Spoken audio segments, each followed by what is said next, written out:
We live in a world that is growing faster than anyone could possibly imagine. We are doing things today with new technologies that would have been thought to be completely impossible only a few decades prior. So many activities, ranging from how we take classes to how we do our shopping, are making the jump to online. So if everything else is rapidly changing and evolving in the 21st century, then why should it be any different from modern museums? For the past several years, the core experience of what a museum is has remained largely the same. Whether it's a museum for the arts, science, history, or some other fourth thing, it's always the same general system where the people visit a museum location and check out whatever they may have on display at the given time. Sure, a school might have a museum exhibit come to them for a private lesson, but this is really a rare occurrence and not the norm by any means. Honestly, one of the few significant positive changes to museums in recent years would have to be the rise in measures for wider accessibility. This can take many forms, such as ramps and elevators, to provide accessibility to people confined to wheelchairs or for those with other physical disabilities. There's also measures that can be implemented to aid the blind or visually impaired, such as exhibits with descriptions available in Braille, or with pre-recorded audio descriptions to listen to. These changes are fantastic, making museums more inclusive to all types of people, but I say, why stop there?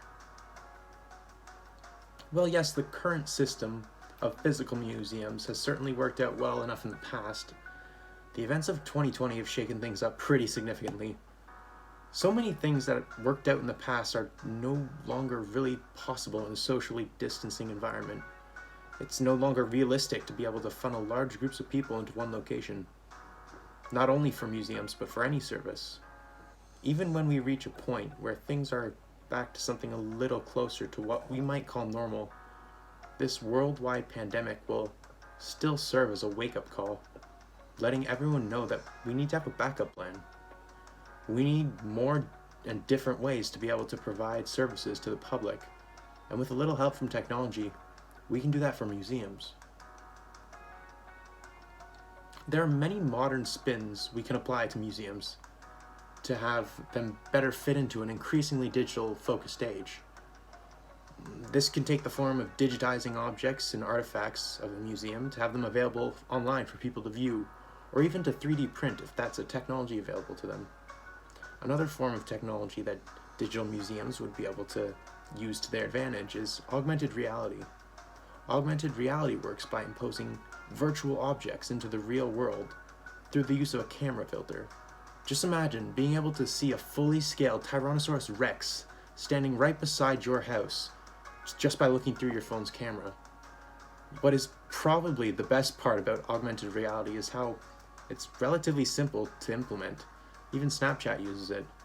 Anyone else wanting to use this technology for themselves, it wouldn't likely take them more than downloading a simple app.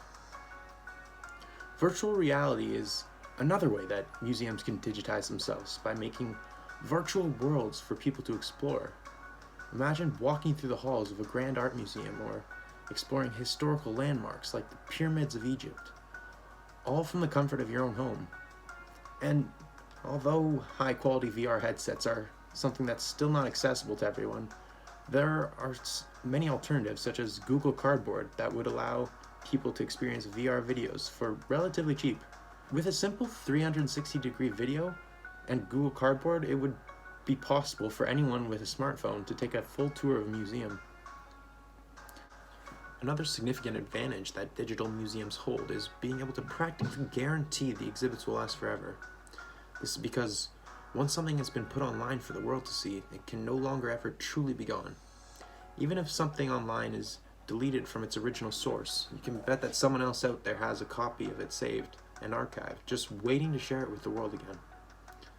Just as an example of this, think to the ancient Syrian city of Palmyra. This historical treasure had many parts of it destroyed by ISIS. If Palmyra had been made into a virtual exhibit, such as a virtual reality tour experience, that aspect of it would have lived on completely unscathed by the destruction committed by ISIS.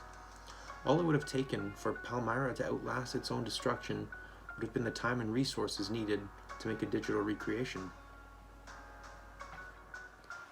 An unfortunate fact about any physical exhibit is that it will eventually degrade and break down.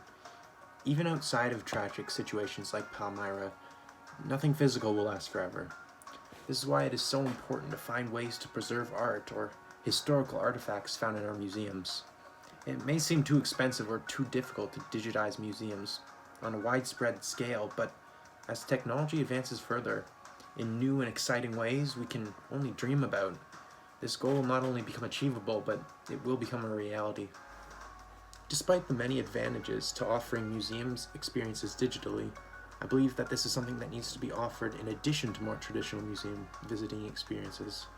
Technology should be used as something to complement the beautiful museums we already have, not to replace them. As revolutionary as it may be, digital exhibits simply can't replicate the experience of seeing an exhibit in person. That's why it's so important that we continue to work to preserve physical exhibits going forward. It's my hope that digital museums will be able to keep the industry alive and thriving throughout the duration of this pandemic, so that when it's once again possible to visit physical museums without the added health risks, it can serve as just one more way that people will be able to experience the wealth of knowledge that museums have to offer. Thank you for listening to my presentation, and remember to never stop learning.